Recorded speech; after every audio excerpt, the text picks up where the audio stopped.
हनुमान, तुम्हें मुझसे युद्ध तो करना ही होगा। तुम्हारे अंत के साथ ही इस युद्ध का अंत होगा।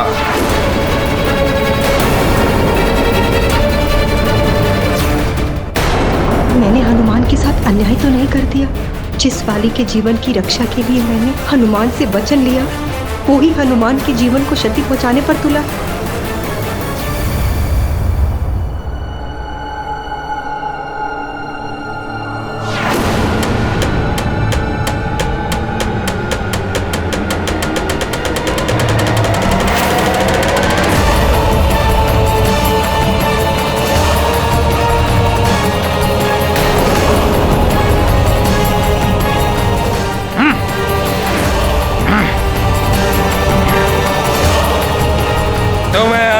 दिव्य और वरदानी शक्तियां प्राप्त हैं, परंतु मेरे पास वो वरदान है जिससे मैं तुम्हारी ही शक्ति का प्रयोग तुम्हारे विरुद्ध करूंगा। महानतम वाली तुम्हारे अंत अथवा तुम्हें परास्त करने के पश्चात ही इस युद्ध भूमि से हटेगा।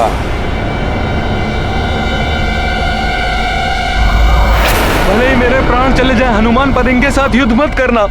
ऐसा करने से तुम्हारी आदि शक्ति इनमें पूर्ण रूप से समाहित हो जाएगी।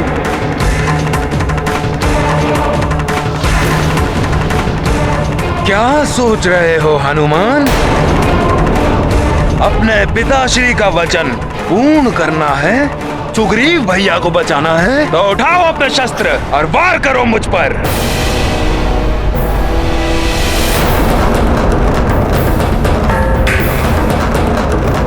मेरी आधी शक्तियाँ क्या, यदि वाली भैया मेरी समस्त शक्तियाँ प्राप्त कर अत्यंत शक्तिशाली भी बन जाएं, तब भी अपने पिता के वचन का मान रखने के लिए और सुग्रीव भैया के जीवन की रक्षा के लिए हनुमान को उनसे युद्ध करना ही होगा।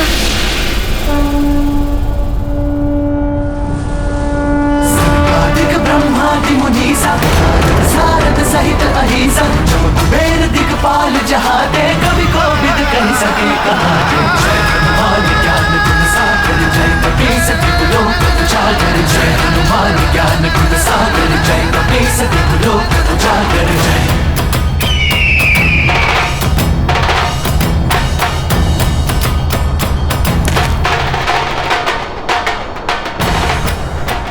अब मिलेगी मुझे हनुमान की आधी शक्ति।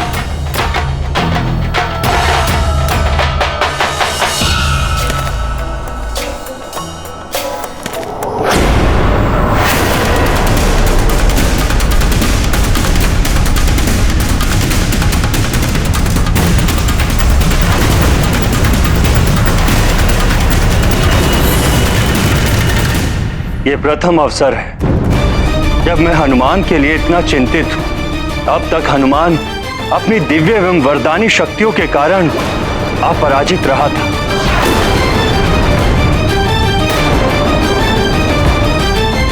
किंतु इस युद्ध के आरंभ होते ही हनुमान की आधी शक्तियां वाली को प्राप्त हो जाएंगी और हनुमान के लिए वाली को परास्त करना अत्यंत कठिन होगा। आपकी चिंता उचित है वायुदेव।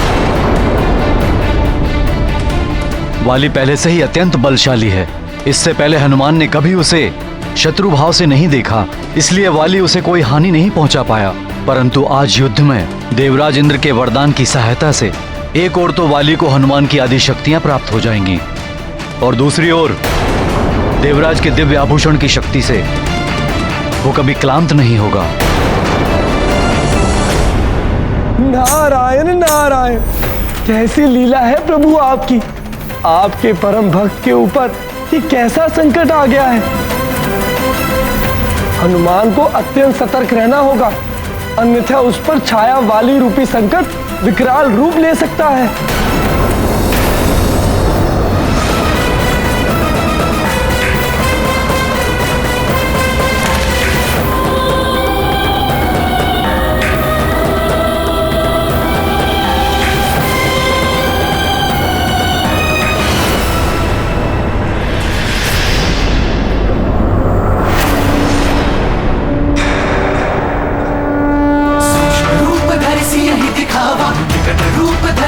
जरावा, भीम रूप धरि असुर संहारे, रामचंद्र के काज सवारे। युवराज हनुमान की, युवराज हनुमान की, युवराज हनुमान की, युवराज हनुमान की, युवराज हनुमान की, युवराज हनुमान की, युवराज हनुमान की, युवराज हनुमान की।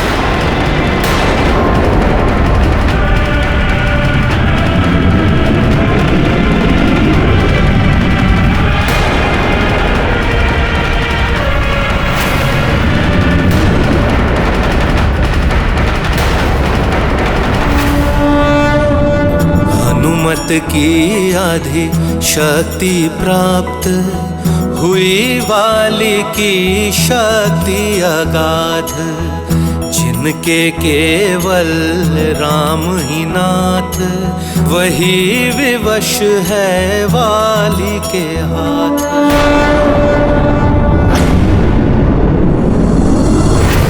वाली को हनुमान की आधी शक्तियां प्राप्त हो रही हैं।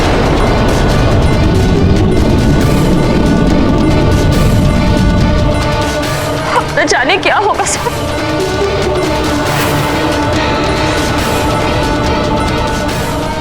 हे ईश्वर, दोनों परिवारों के पुत्रों की रक्षा कीजिए।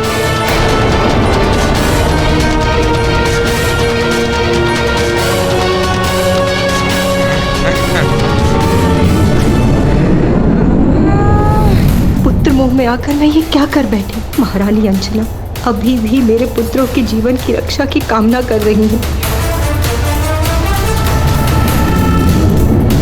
परंतु मैंने उनके पुत्र की चिंता किए बिना हनुमान से वाली का वध ना करने का वचन लेकर उनके पुत्र को इतने बड़े संकट में डाल दिया। तुम हमेशा सुग्रीव की रक्षा तो करोगे, किंतु तुम्हारे और वाली के मध्य कभी युद्ध की स्थिति बनी तो तुम उसका वध नहीं करोगे। महारानी माँ, मैं आपको वचन देता हूँ कि आपने जैसा कहा है वैसा ही होगा।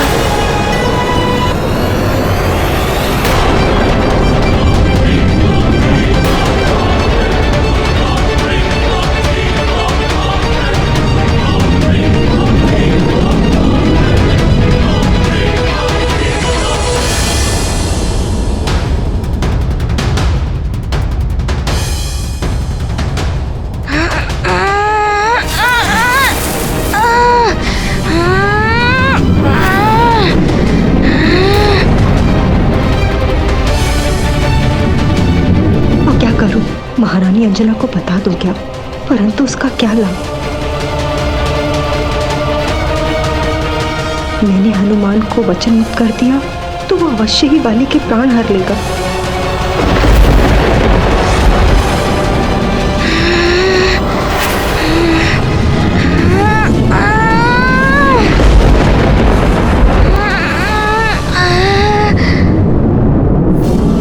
स्वार्थी हो रही हूँ मैं, परंतु अपने पुत्र को खोना नहीं चाहती। नहीं, व्यर्थ ही भयभीत हो रही हूँ मैं। वाली कितना भी शक्तिशाली क्यों न हो जाए, रुद्राक्ष हनुमान का अनिष्ट नहीं कर पाएगा, परंतु हनुमान से वाली की रक्षा इसी में है कि मैं शांत रहूं।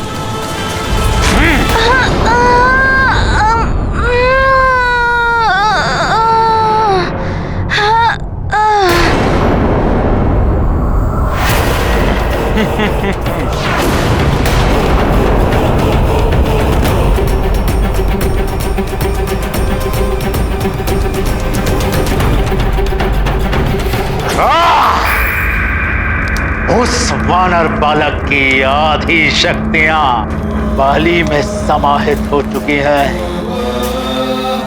बाली उससे अधिक शक्तिशाली हो चुका है।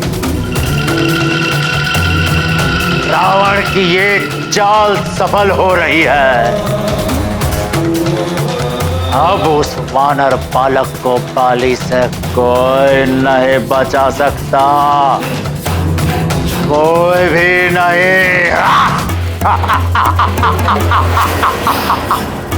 एक और प्रबल इच्छा है लंकेश दशानन रावण की तुमसे विकता। तुम्हारे इस धूम्रपट में मैं एक और दृश्य देखना चाहता हूं। बाली का आगे बढ़ते हुए और मेरे परम शत्रु उस तुच्छ वानर बालक पर प्राण घातक हमला करके उसे मृत्यु लोक पहुंचाते हुए वो वाला दृश्य देखना चाहता हूं मैं।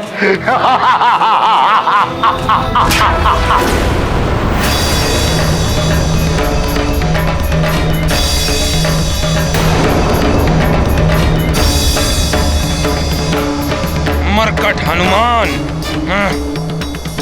यदि मेरे प्रहारों से बच सकते हो तो बच कर दिखाओ।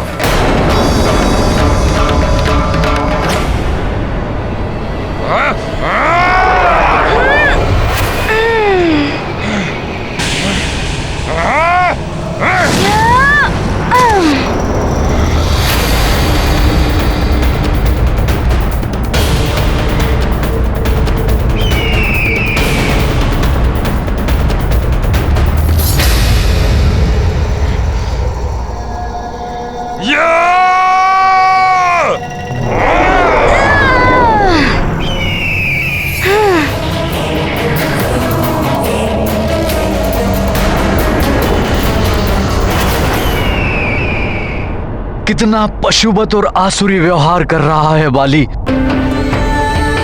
मैं उसके इस आचरण के लिए आपसे क्षमा मांगता हूं। पुत्र जब अधर्म के मार्ग पर चल पड़े तो सबसे अधिक ग्लानि माता और पिता को ही होती है। हनुमान वाली पर वार नहीं कर रहा है। प्रतीत होता है मुझे दिया हुआ वचन को पूर्ण कर रहा है। स्पष्ट सुन नहीं पाई मैं। महारानी जी किस वचन की बात कर रही थी? धीरज रखिए महाराज ऋक्षराज, वाली में अवश्य परिवर्तन आएगा। आपका पुत्र है, आपके संस्कार हैं उसमें।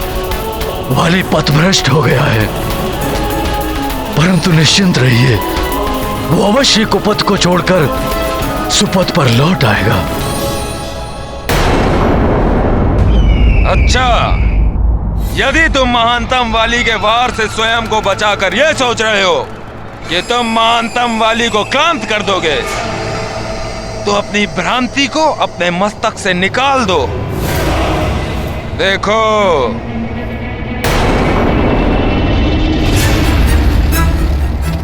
इसे धारण करने के पश्चात तुम कितना भी श्रम कर कभी क्लांत नहीं हो। देवराज इंद्र के दिए इस दिव्य आभूषण की शक्ति के प्रभाव से महानतम वाली कभी क्लांत नहीं होगा।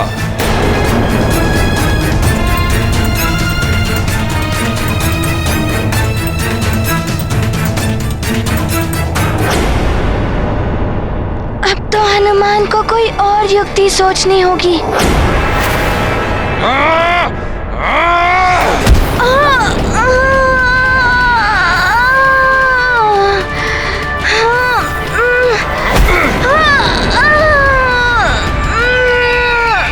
हनुमान!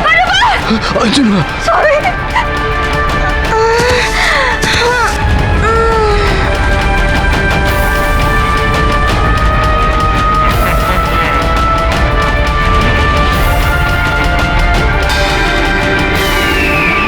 मेरा पुत्र सकुशल है या नहीं? इतना तीव्र वार किया है बाली ने। हनुमान!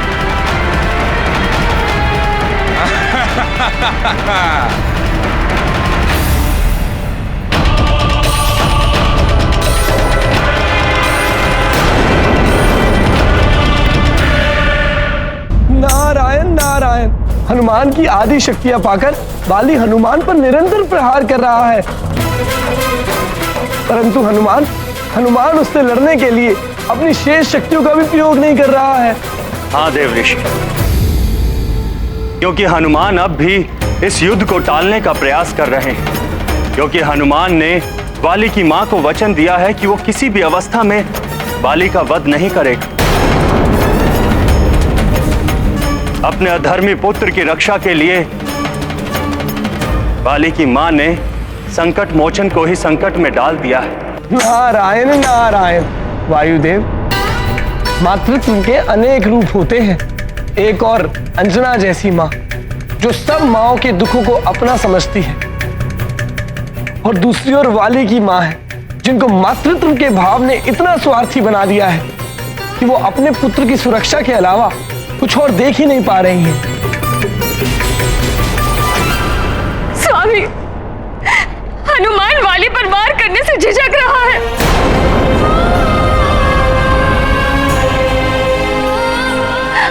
वाली को अपने परिवार का सदस्य मानता है, जिसे वो शत्रु के रूप में देख ही नहीं सकता, उस पे वार कैसे करेगा?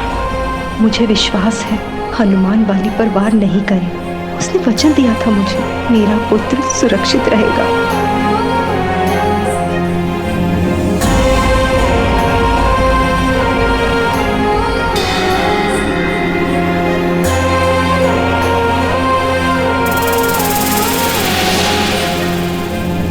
क्या हुआ मरकट हनुमान? अभी तो ठीक से युद्ध का प्रारंभ भी नहीं हुआ और तुमने पराजय स्वीकार कर ली।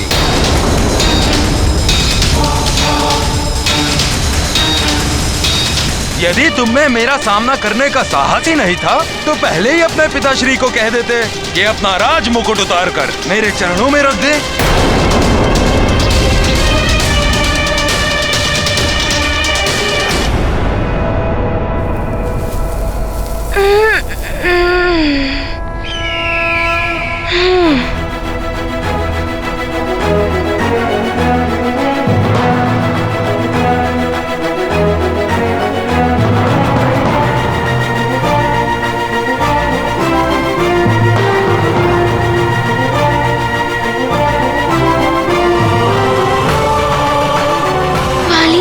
कभी क्लांत नहीं होंगे, उनका क्रोध शांत नहीं होगा, तो अपना बचाव करते रहने का कोई लाभ नहीं। मुझे किसी और युक्ति से उनको रोकना होगा।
ये क्या, वाली भैया मेरी ही भांति विशाल आकार धारण कर सकते हैं?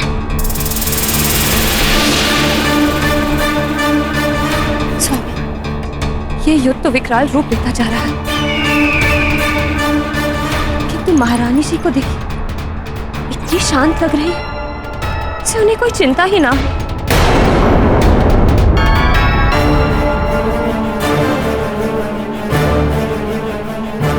इस प्रकार तो धीरे धीरे हनुमान की संपूर्ण शक्तियों का आधा भाग वाली में समाहित हो जाएगा। यही तो चाहता है लंकेश दशानन रावण। एक एक करके उस वानर बालक की आधी शक्तियां प्राप्त कर लो बाली, और उस वानर बालक का वध कर दो। वाली भैया को मेरी आधी शक्तियाँ प्राप्त हो रही हैं, इसलिए मुझे उनसे युद्ध करना अत्यंत कठिन प्रतीत हो रहा है। किंतु सुग्रीव भैया की रक्षा करने के लिए हनुमान को उन्हें पराजित करने की कोई युक्ति सोचनी होगी। तुम अपनी जिस दिव्य शक्ति का प्रयोग कर मुझ पर वार करोगे, मैं उसी शक्ति से तुम्हारे वार का उत्तर दूंगा।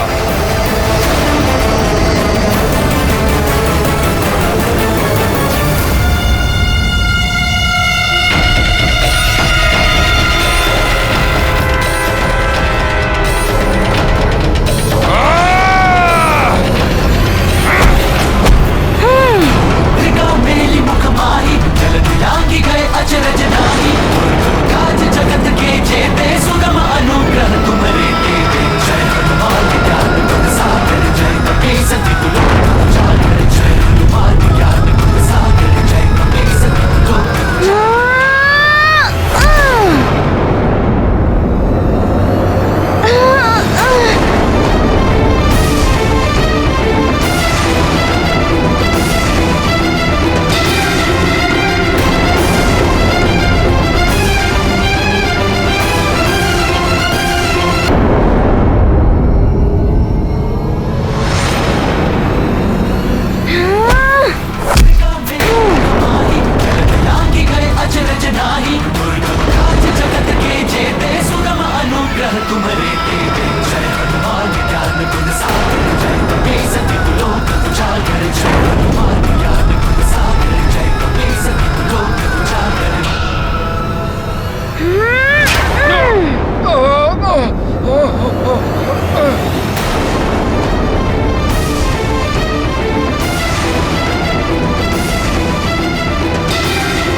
हे प्रभु, इस युद्ध का हर क्षण मेरे लिए भयावह है, किंतु ऐसा क्यों प्रतीत हो रहा है जैसे महारानी जी को इस युद्ध के परिणाम की कोई चिंता ही नहीं। पुत्र माँ की अवज्ञा करे, अपमान करे, किंतु फिर भी माँ पुत्र के कष्ट देखकर विचलित होती है, परंतु इन्हें तो जैसे वाली के जीवन का कोई भय ही नहीं। कहीं मेरी इच्छा अधूरी न रह जाए। वानर बालक की आधी शक्तियां बाली को प्राप्त हो गई, फिर भी वो उसका वध नहीं कर पा रहा है। मुझे किसी प्रकार बाली की सहायता करनी होगी। मारीच, जाओ, जाकर बाली की सहायता करो। अभी पूरे दिन का युद्ध शेष है। कहीं ये ना हो जाए कि बाली उस वानर बालक के हाथों परास्त हो जाए। ये ना सोचना कि दशानन रावण को बाली की चिंता है। नहीं, दशानन रावण को केवल अपना उद्देश्य पूर्ण करने की चिंता है, और यह उद्देश्य तभी पूर्ण होगा जब उस वानर बालक का वध होगा। जाओ। जो आज्ञा लंकेश।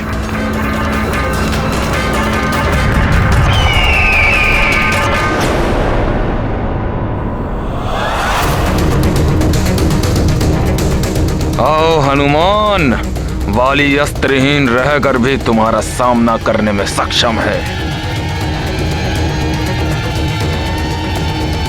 आगे बढ़िए युवराज हनुमान, वाली पर, वाली का रक्षा करिए हनुमान की रक्षा करो। अभी पता चल जाएगा मूर्खों कि किसका अंत होगा। वाली को नष्ट करना इतना सरल नहीं है।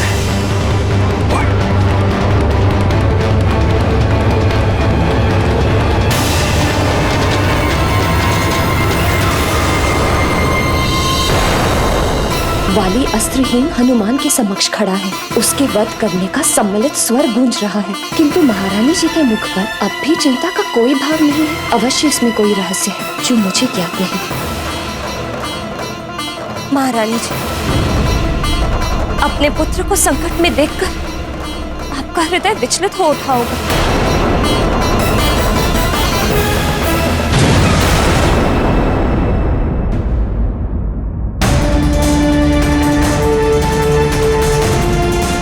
वाली भैया, आप चिंता मत करिए। आपके पास अस्त्र नहीं है तो हनुमान भी अस्त्र विहीन होकर आपसे युद्ध करेगा। मरकट, मेरे बल में तुम्हारी आदि शक्ति मिल जाने के पश्चात अस्त्र विहीन होकर भी महानतम वाली तुमसे कहीं अधिक शक्तिशाली है। तुम किसी भी अवस्था में मेरा सामना नहीं कर सकते।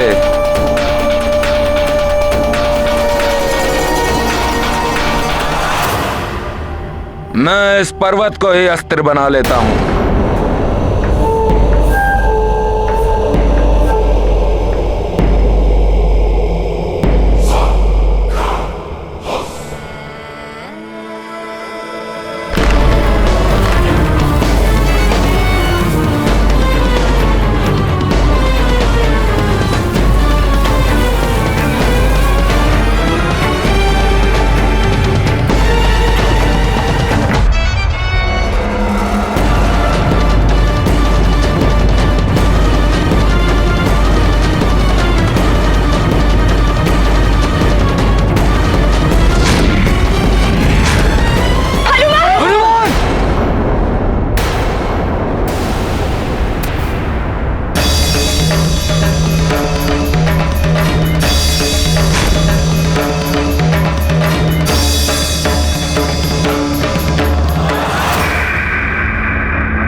यदि वाली भैया ऐसे ही पर्वत उठा उठाकर उनसे मुझ पर वार करते रहे तो हनुमान अपना बचाव कर लेगा, परंतु उससे यहाँ एकत्रित जन समूह को क्षति पहुँच सकती है। हनुमान को अपना आकार परिवर्तित कर वाली भैया को रोकना होगा।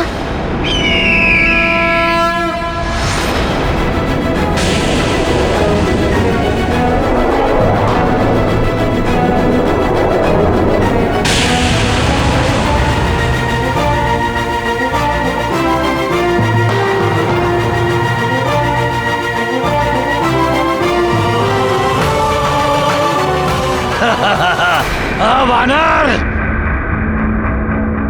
तुमने अपना आकार सूक्ष्म कर मुझ मारीच को तुम पर वार करने का अवसर दे दिया। हनुमान!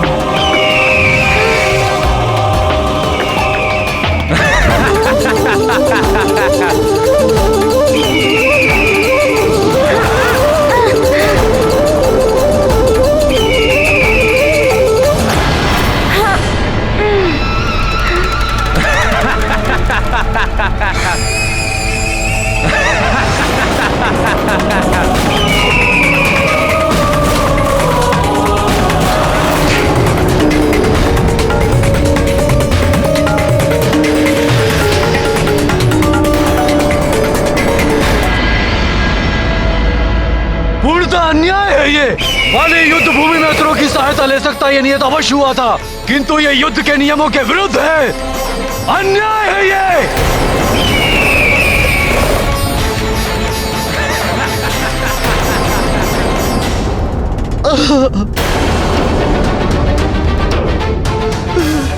इन आसुरी शक्तियों ने वाली को भी उन्हीं के समान बना दिया है।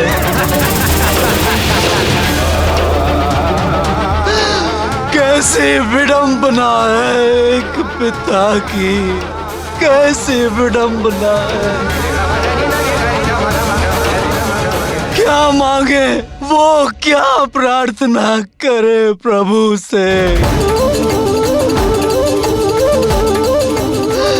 अपने पुत्र वाली के जीवन की प्रार्थना करे अथवा असुर वाली की मृत्यु मांगे प्रभु से। महाराज ऋक्षराज, हमें प्रभु से अपने तीनों पुत्रों के जीवन की रक्षा की प्रार्थना करनी चाहिए। मृत्यु हो तो केवल वाली के अंदर बसी कुटिलता की।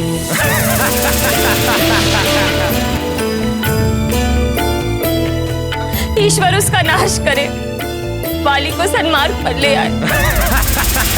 यह युद्ध वाली और हनुमान के मध्य है, इसमें किसी और का हस्तक्षेप मैं स्वीकार नहीं कर सकता। मैं ये अन्याय होते नहीं देख सकता।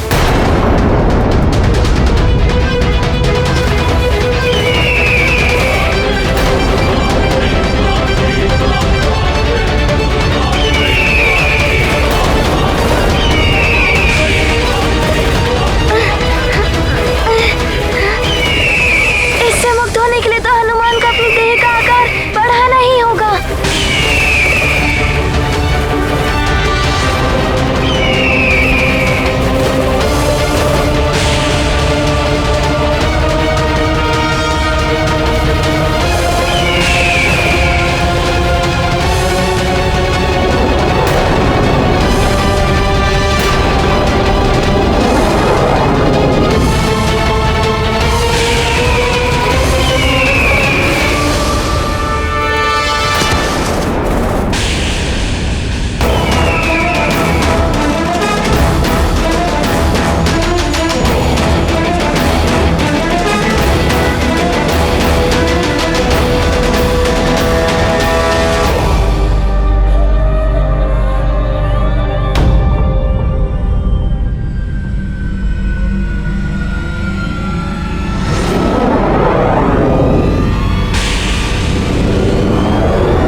मैंने अपना आकार बढ़ाया तो वाली भैया पहाड़ का वार करेंगे, जिससे अनेकों जीवन हताहत हो सकते हैं। आकार छोटा रखता हूँ तो ये राक्षस मुझे उठा लेता है, और अभी कहाँ ले जा रहा है ये हनुमान को।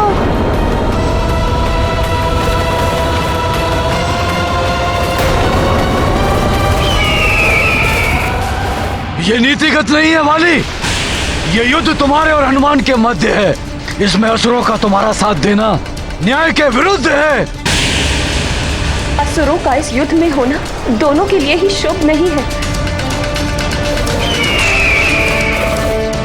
भाई से भाई का युद्ध करवाकर अवश्य इसमें इनका कोई लाभ होगा। 「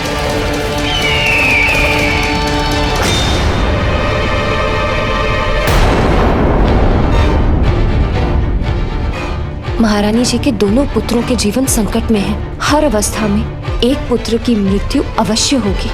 फिर भी ये शांत है। क्लेश का कोई चिन्ह तक नहीं है उनके मुख पर। असुरों को तो हनुमान अनेकों बार पराजित कर चुका है। वो विजयी होगा, मेरे वाली का वध नहीं करेगा और सुग्रीव की भी रक्षा कर लेगा। मैं अब इस अनुचित युद्ध को रोक कर ही रहूंगा। स्वामी कहाँ जा रहे हैं आप? रुकिए स्वामी, कहाँ जा रहे हैं?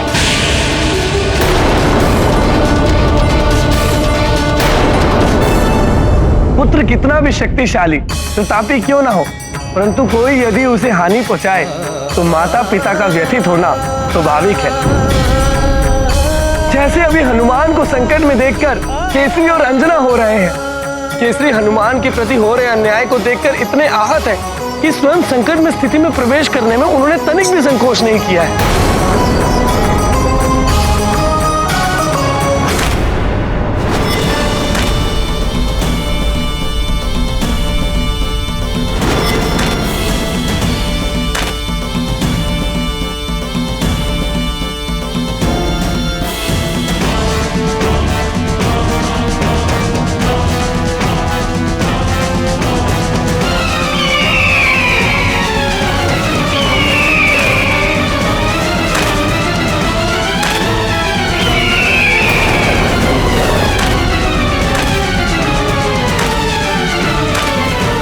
पिताश्री, कहीं वो वाली भैया पर वार न कर बैठे। मुझे उन्हें रोकना ही होगा।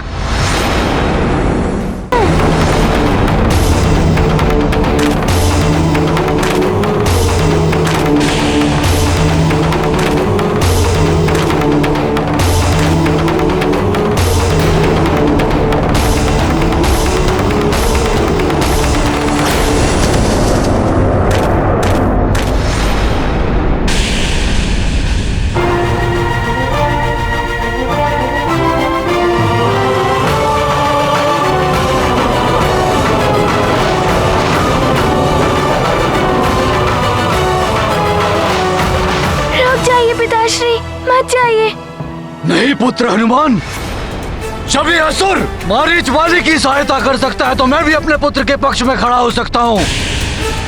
मैं अपने नेत्रों के समक्ष अपने पुत्र के साथ अन्याय होते हुए नहीं देख सकता।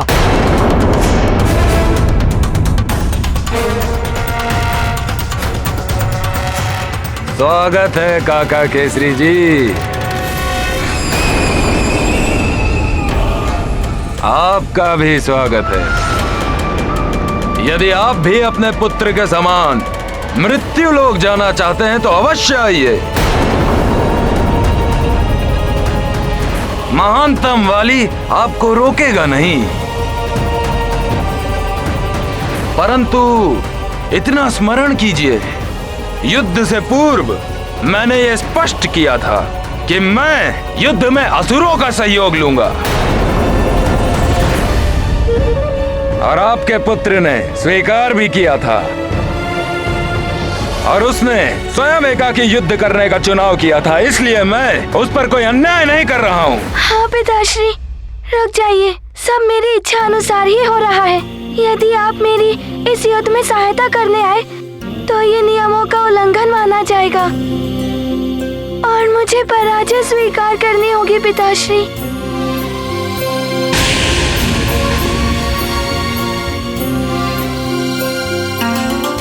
पिताश्री, आप चिंता मत करिए, मैं इस चुनौती का सामना करने के लिए सक्षम हूँ। आपका आशीर्वाद ही मेरे लिए पर्याप्त है। कृपया लौट जाइए।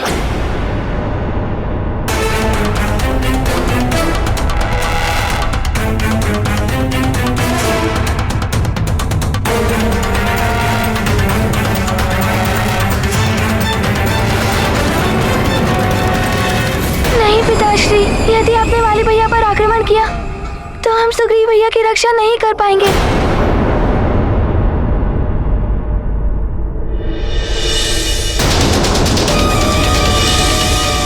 ठीक कह रहा है आपका पुत्र हनुमान काका केसरी जी। यदि आपने मुझ पर वार किया तो आपके पुत्र की ही पराजय होगी।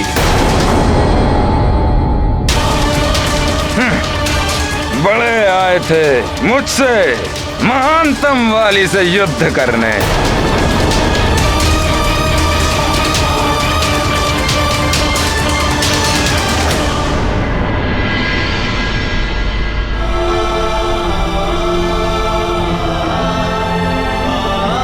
विजय भव पुत्र।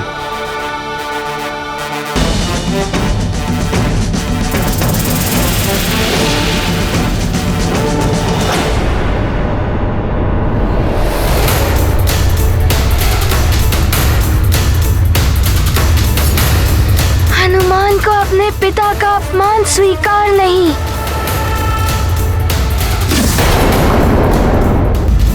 स्वामी,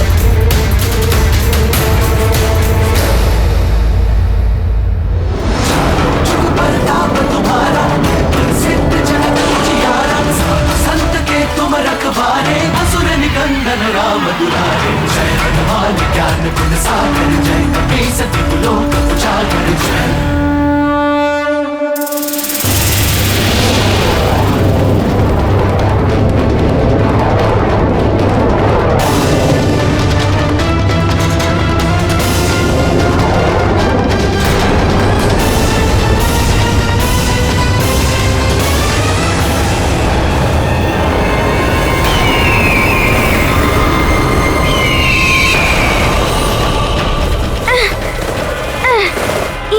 पक्षी रूप धरकर मेरी दृष्टि बाधित कर रहा है।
टुकड़ों से सभी आहत हो सकते हैं।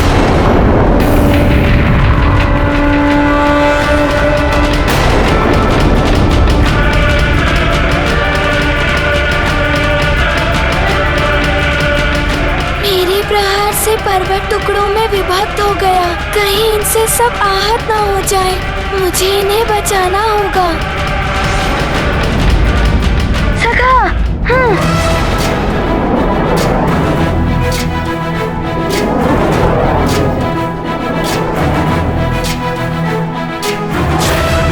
ज्ञान गुण सागर जय। प्रतीत होता है अब कुछ और ही युक्ति लगानी होगी। सागर जय कपीस तिहु लोक उजागर। भूत अतुलित बल धामा, अंजनी पुत्र पवन सुत नामा। महावीर विक्रम बजरंगी, कुमति निवार सुमति के संगी। जय हनुमान ज्ञान गुण सागर जय कपीस तिहु लोक उजागर। जय हनुमान ज्ञान गुण सागर जय कपीस तिहु लोक उजागर। जय हनुमान ज्ञान गुण सागर जय कपीस तिहु लोक उजागर। जय असंभव, इस पर्वत के टकराने से भी इस मरकट को कुछ नहीं हुआ और उसने खंडित पर्वत से उत्पन्न शिलाओं को भी एक स्थान पर एकत्रित कर लिया। वाली भैया अवश्य पुनः ऐसा वार करेंगे जिससे दूसरों को क्षति पहुंच सकती है। मुझे युद्ध का स्थान ही बदलना होगा। इन पर्वत खंडों से मैं इस असुर को रोकता हूँ और वाली भैया को अंतरिक्ष में ले चलता हूँ।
ये क्या कर रहा है मरकट?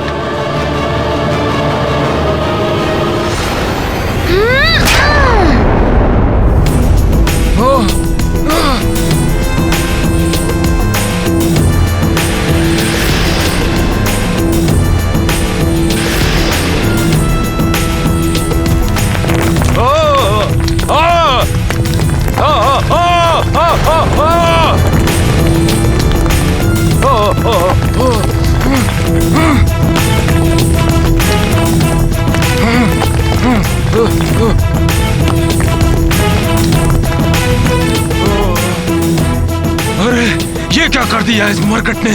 कहां जा रहा है वाली?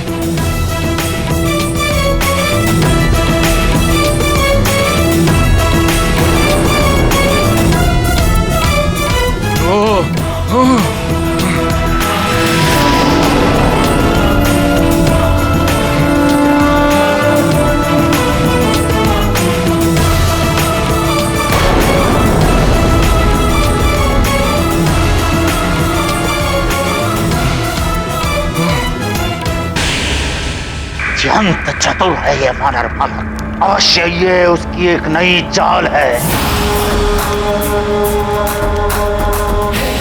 मुझे संदेह हो रहा है कि बाली संध्या तक उस वानर बालक के समक्ष टिक पाएगा अथवा नहीं। मारीच भी उसकी सहायता नहीं कर पाया।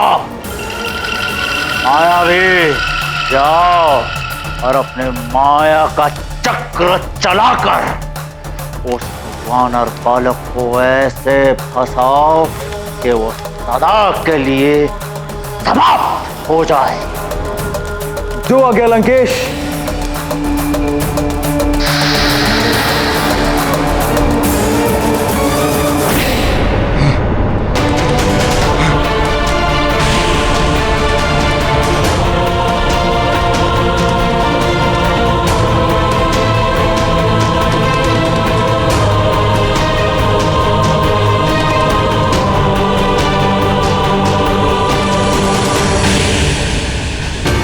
तो मरकट मुझे अंतरिक्ष में भेजकर सोच रहा है कि मुझसे युद्ध करने से बच जाएगा। भूल है ये उसकी।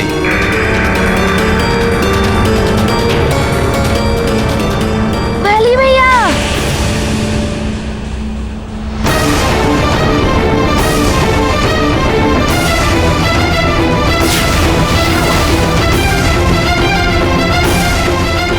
आप युद्ध को छोड़ के कहाँ जा रहे हैं?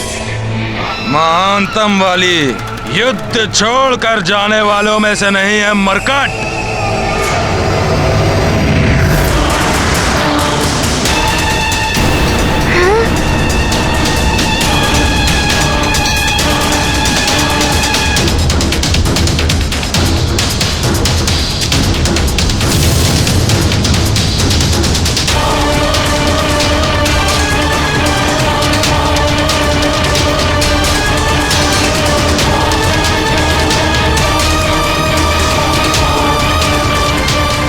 अकस्मात वाली भैया की संख्या ऐसे बढ़ कैसे गई?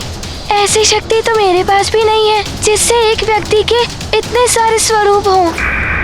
ये आसुरी मायावी शक्ति है। अब बाली को आसुरी मायावी शक्तियों से और बल प्राप्त होगा। वानर बालक की कठिनाइयां बढ़ जाएंगी और बाली को इंद्र द्वारा दिए गए शक्तिशाली आभूषण की शक्ति का प्रयोग कर वानर बालक पर विनाशकारी आघात करने का अवसर प्राप्त होगा।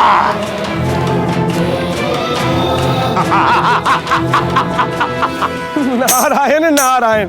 यदि ये कुटिल कपटी असुर हनुमान का ध्यान बांटने में सफल हो गए तो वास्तविक वाली को हनुमान पर इंद्र की दिव्य आभूषण से महाघातक दिव्य शक्ति का वार करने का अवसर मिल जाएगा। हनुमान अपनी आधी शक्तियां पहले ही गंवा चुका है। ऐसी अवस्था में इस दिव्य शक्ति से हनुमान की प्राण संकट में डाल सकती है।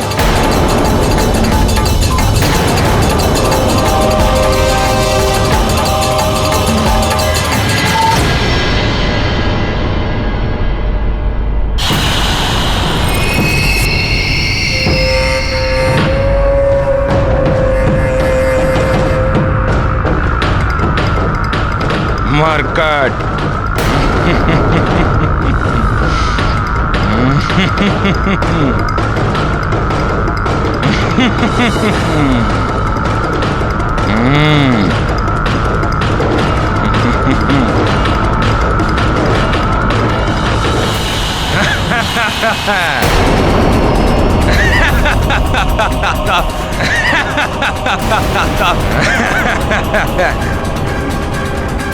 इस माया ने तो दुविधा में डाल दिया है।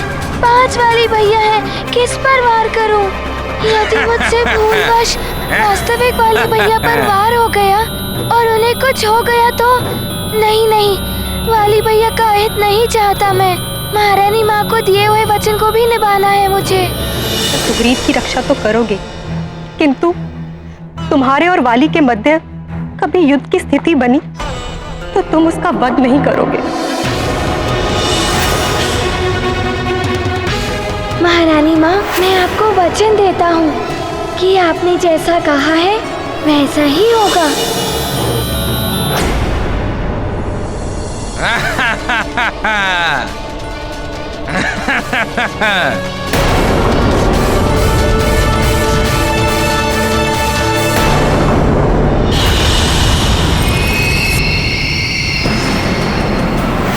कैसे पहचानूं सत्य में कौन से है वाली भैया?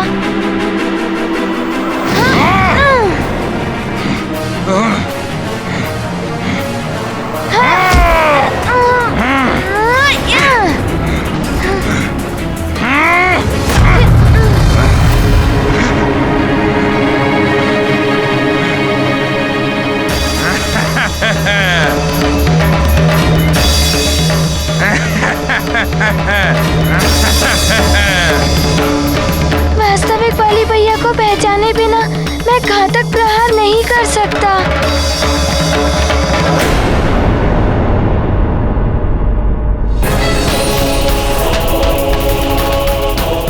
इतनी विकट परिस्थिति में भी किष्किंधा की महारानी जी इतनी शांत कैसे प्रतीत हो रही हैं? इन्हें अपने पुत्र की या युद्ध के परिणाम की कोई चिंता नहीं। हनुमान,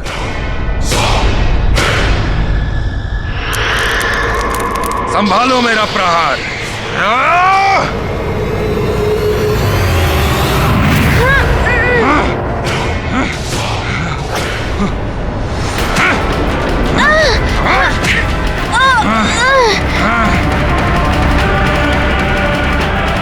हनुमान, आज तुम्हारा अंत निश्चित है।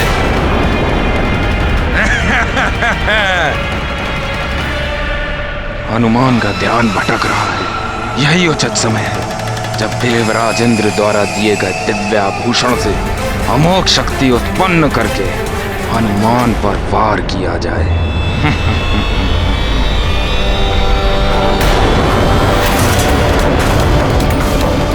वाली भैया के गले में ये कंठार, अन्य सबको भी देखता हूँ।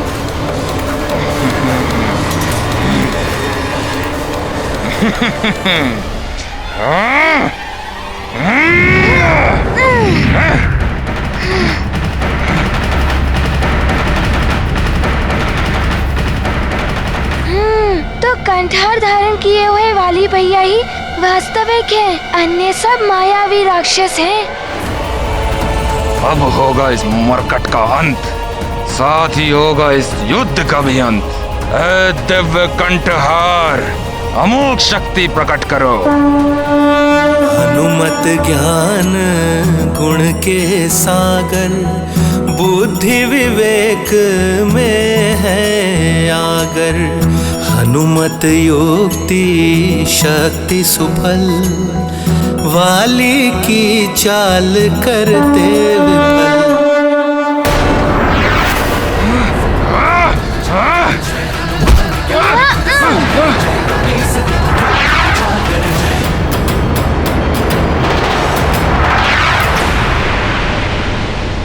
अमोघ शक्ति प्रकट हो।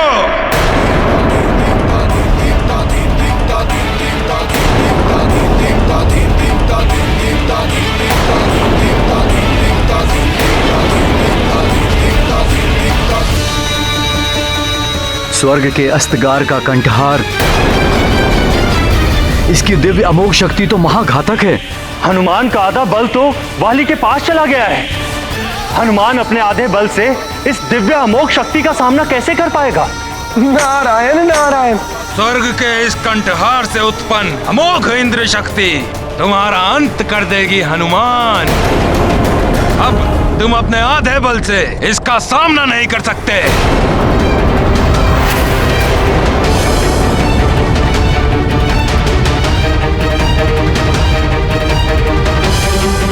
इंद्र शक्ति, यदि वाली भैया ने इसका प्रहार कर दिया तो इंद्रदेव के सम्मान के लिए मुझे इसका सामना करना ही होगा। उचित होगा मैं वाली भैया को प्रहार करने से पूर्व ही रोक दूं।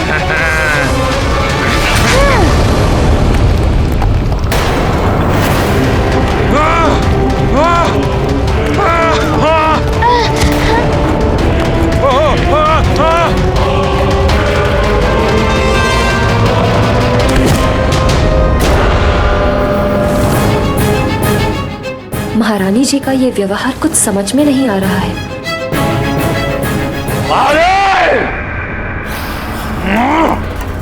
मूर्ख वानर वाली, तुम उस छोटे से वानर बालक के चतुराई के समक्ष कुछ नहीं कर पाओगे। दुष्टता और अत्याचार में आखंड डूबे हैं वाली भैया, और दूसरी ओर हम सबसे ही नहीं, वाली भैया से स्नेह रखने वाला निश्चल हनुमान, जिसकी आधी शक्ति भी वाली भैया के पास चली गई होगी।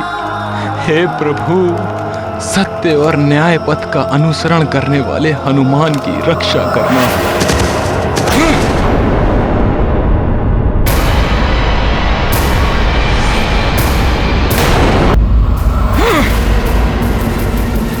मेरा दिव्य कंठहार,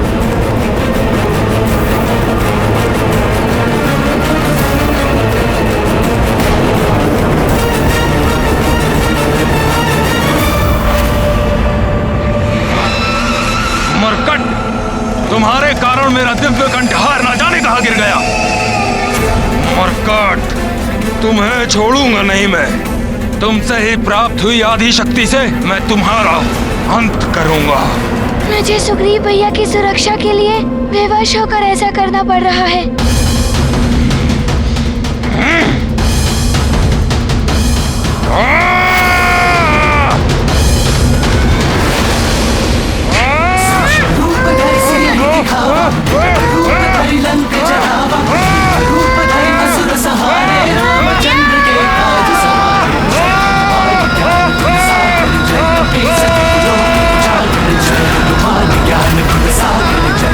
सुग्रीव भैया की रक्षा करनी है मुझे।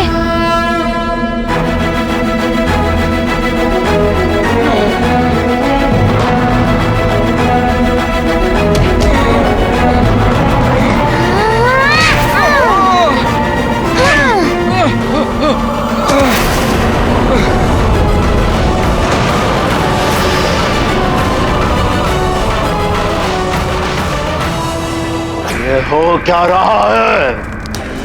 आ गया वो महानतम बाली जिसने मुझे लंकेश दशानन को परास्त किया था। कहाँ गया? मुक्त कर मुझे वानर बालक, मुक्त कर मुझे वानर। बाघ जैसे आखेट से पूर्व मृग से क्रीड़ा करता है, ऐसे क्रीड़ा कर रहा है ये वानर बालक बाली के साथ। ये दुर्भाग्य है मेरा, जो मेरे नेत्र देखने को विवश है कि एक अनुज भ्राता अपने ज्येष्ठ भ्राता को मार रहा है।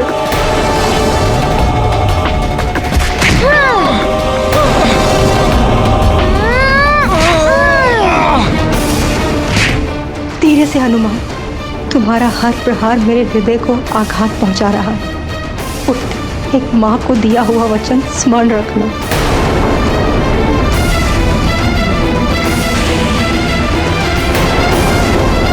महारानी जी का व्यवहार असमंजस उत्पन्न कर रहा है। समझ में ही नहीं आ रहा है कि महारानी जी न्याय और सत्य की पक्षधर है या अन्याय और अत्याचार की। वानर बालक तो बाली की दुर्दशा करके रख देगा। यदि प्रथम दिवस ही बाली परास्त हो गया तो मेरी योजना विफल हो जाएगी। नहीं, मैं ऐसा होने नहीं दूंगा। किंतु लंकेश, वानर के तीव्र वार के समक्ष वाली सूर्यास्त तक नहीं टिक पाएगा। लंकेश, ऐसा प्रतीत हो रहा है ये युद्ध सूर्यास्त के पूर्व ही समाप्त हो जाएगा। नहीं नहीं, रावण ये कदापि नहीं होने देगा। बाली के परास्त होने से पूर्व ही तुम मायावी मेघों से सूर्य को ढक दो। सभी का ध्यान युद्ध में लगा होगा और तुम सूर्यास्त कर दोगे। उन्हें लगेगा कि सूर्यास्त हो गया और वो युद्ध रोक देंगे। शीघ्र ही जाओ, टालने में जाओ। अवश्य लंकेश।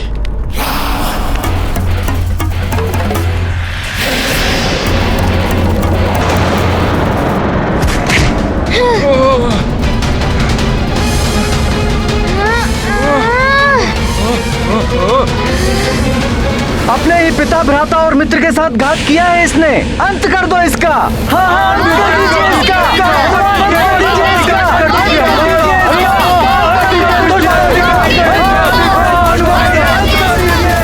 सारी प्रजा वाली का अंत चाहती है। कहीं उनकी बातों में आकर हनुमान सत्य में वाली का अंत न कर दे।